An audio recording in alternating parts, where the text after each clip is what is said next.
Akala ng marami, kapag may na-file na impeachment complaint, tuloy-tuloy na ang proseso. Pero teka muna, alam mo ba na may isang technical na hakbang na maaaring magpabagal o magpabilis sa buong usapin? Isang detalyeng hindi masyadong napag-uusapan, pero dito umiikot ang constitutional clock. Nasa order of business na ba ang mga impeachment complaint laban kay Sara Duterte? Dahil kung hindi pa, maaring hindi pa talaga nagsisimula ang laban. At kung oo, may mga araw nang binibilang ang buong bansa. Ngayon, himayin natin ang proseso, hindi sa chismis, hindi sa haka-haka, kundi batay sa konstitusyon at sa galaw ng House of Representatives of the Philippines. This is presented to you by Education 4708. Just proceed to view the full content. Magandang araw mga ka-edocs, at welcome pong muli sa ating channel. Sa mga hindi pa nakapag-subscribe sa channel ko, mag-subscribe na kayo para lagi kayong updated sa ating mga talakayan araw-araw. Kaya, tara na, nasa order of business na ba ang mga impeachment complaint laban kay Sara Duterte o wala pa? At bakit napakahalaga ng detalyeng ito? Sa gitna ng tumitinding usapin tungkol sa impeachment laban kay Sara Duterte, isang technical ngunit napakahalagang tanong ang umuukit sa proseso. Nailagay na ba sa order of business ang mga impeachment complaint? Dahil kung hindi pa, maaring hindi pa talaga nagsisimula ang orasan ng konstitusyon. At kung nagsimula na, may malinaw na timeline na dapat sundin ng Kamara. Pero ano nga ba ang ibig sabihin nito? Ano ang order of business? Sa loob ng House of Representatives of the Philippines, ang order of business ay hindi lang simpleng listahan. Ito ang opisyal na talaan ng mga dokumentong natanggap, binasa, at kinilala sa plenaryo. Kapag ang isang impeachment complaint ay naisumite sa Office of the Speaker, hindi pa iyon automatikong umarangkada. Kailangan muna itong mabasa sa plenaryo, maitala sa session journal, at may sama sa order of business. Dun pa lamang ito, itinuturing na formal na naipresenta sa buong Kamara. Ano ang sinasabi ng konstitusyon? Sa ilalim ng Article 9, Section 3 ng 1987 Constitution, malinaw ang proseso. Kapag may verified impeachment complaint na naisumite, ito ay dapat may sama sa order of business sa loob ng 10 session days. At pagkatapos may sama, dapat itong ma-refer sa tamang komite sa loob ng 3 session days.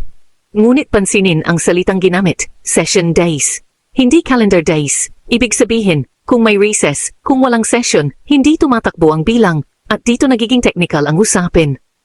Bakit mahalaga kung nasa order of business na o hindi? Kapag wala pa sa order of business, hindi pa nagsisimula ang constitutional clock. Walang obligasyon pa ang liderato na i-refer ito sa Committee on Justice. Maaring maantala ang proseso, legally speaking. Kapag nailagay na, tumitigil ang discretion, nagsisimula ang countdown, at kailangang umusad ang proseso ayon sa itinatakda ng saligang batas. Sa madaling salita, ang pagpasok sa order of business ang nagsisilbing ignition switch ng impeachment process sa Kamara. Ang political dimension. Ngayon, bakit tila napakasensitibo ng hakbang na ito? Dahil ang impeachment ay hindi lang legal procedure. Ito ay political act. Ang desisyon kung kailan babasahin sa plenaryo, kung kailan isasama sa order of business, ay nakadepende sa galaw ng liderato ng Kamara. At tandaan mga miyembro ng House ay may kanya-kanyang alyansa, may mayorya, may minority, may mga naghihintay ng signal, kaya ang tanong ay hindi lang, nasaan na ang complaint? Kundi, sino ang may control sa timing? Possible scenarios. Kung ang complaint ay na-transmit na sa speaker, ngunit hindi pa nababasa sa plenaryo, ibig sabihin, wala pa ito sa order of business. Kung nabasa na at naitala sa journal, doon pa lamang masasabi na formal na itong umuusad. At mula roon, may malinaw ng timeline na hindi na basta-basta mababago. Sa mata ng publiko, maaring simple lang ito, na-file na ba o hindi pa. Pero sa loob ng Kongreso, ang bawat araw, ang bawat session, ang bawat entry sa journal, may katumbas na political impact. Dahil kapag nagsimula ang proseso, hindi na ito basta may babalik. Kaya nasa order of business na ba? Ang sagot ay hindi lang technical. Ito ay usapin ng transparency, teaming, at constitutional accountability. Dahil sa impeachment, hindi lang ebidensya ang mahalaga, kundi kung kailan magsisimula ang proseso. At sa demokrasya, ang oras ay hindi lang numero sa kalendaryo. Ito ay instrumento ng kapangyarihan. Ngayon ang tanong, kung ikaw ang nasa liderato ng Kamara, kailan mo ito ilalagay sa order of business? At kung ikaw ay mamamayan, dapat ba nating bantayan ang bawat session day? Dahil minsan, ang pinakamahalagang laban ay hindi sa plenaryo, kundi sa timing. Mga ka-edoks, ang impeachment bang ito ni Sara Duterte ay may tsansa magtagumpay o politically impossible? Sa usaping impeachment laban kay Sara Duterte, dalawang tanong ang umiikot ngayon sa political circles. Una, usad ba ito? At pangalawa, kung umusad man, may tsansa ba talagang magtagumpay? Dahil tandaan natin ang impeachment ay hindi lang legal process. Isa itong political numbers game. At sa episode na ito, hindi tayo mag-iingay, hindi tayo manghuhula. Susuriin natin ang realidad sa ilalim ng konstitusyon para umusad ang impeachment sa pamamagitan ng fast track. Kailangan ng 1/3 vote ng House of Representatives of the Philippines. Kung hindi naman fast track, dadaan ito sa Committee on Justice bago makarating sa plenaryo. Pero dito pa lang, may unang malaking hadlang. Ang Kamara ay traditionally dominated ng majority coalition aligned sa administrasyon. At sa politika ng Pilipinas, ang majority bloc ay bihirang kumilos laban sa isang nakaupong vice president, lalo na kung malakas pa ang political base nito. Kaya sa House stage pa lang, ang tanong ay, may sapat bang political will o mananatili itong symbolic complaint? Even if it reaches the Senate, sabihin nating nakaabot ito sa Senado.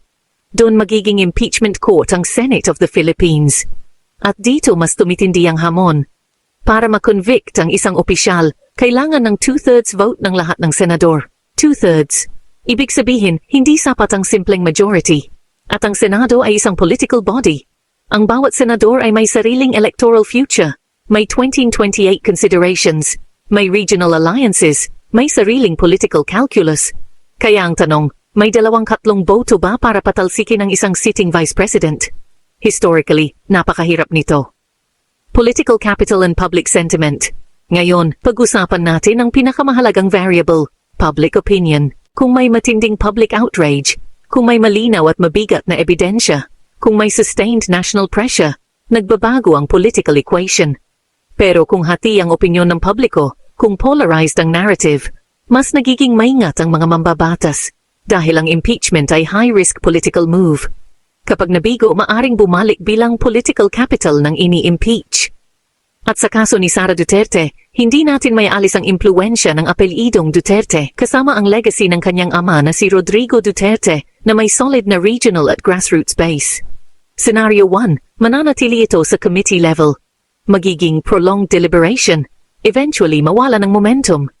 Scenario 2, makakalusot sa House pero mabibigo sa Senado dahil kulang sa 2/3 vote. Scenario 3, magkaroon ng malaking political realignment at doon lamang magiging seryoso ang posibilidad ng conviction. Sa kasalukuyang political climate, maraming analysts ang naniniwalang mas mataas ang posibilidad ng political survival kaysa removal. Pero sa politika, ang isang malaking revelation ay maaring magbago ng lahat. Ang impeachment ay hindi lang laban sa korte. Ito ay laban sa numero, sa alyansa, sa timing, at sa sentimiento ng taumbayan. Hindi sapat ang legal sufficiency.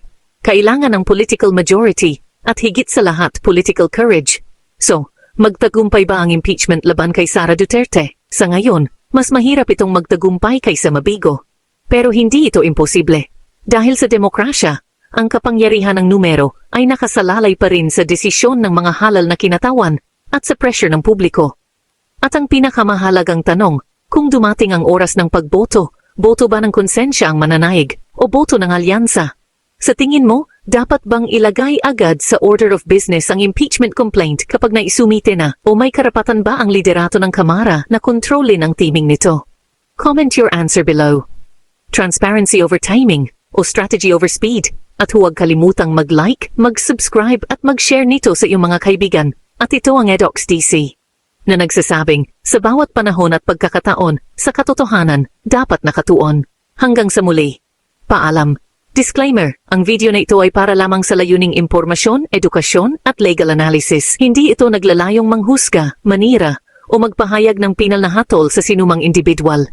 Ang lahat ng talakayan ay batay sa mga pampublikong ulat, umiiral na proseso sa batas, at prinsipyo ng international law. Nananatiling presumed innocent ang sinuman hanggat hindi napapatunayan sa tamang hukuman.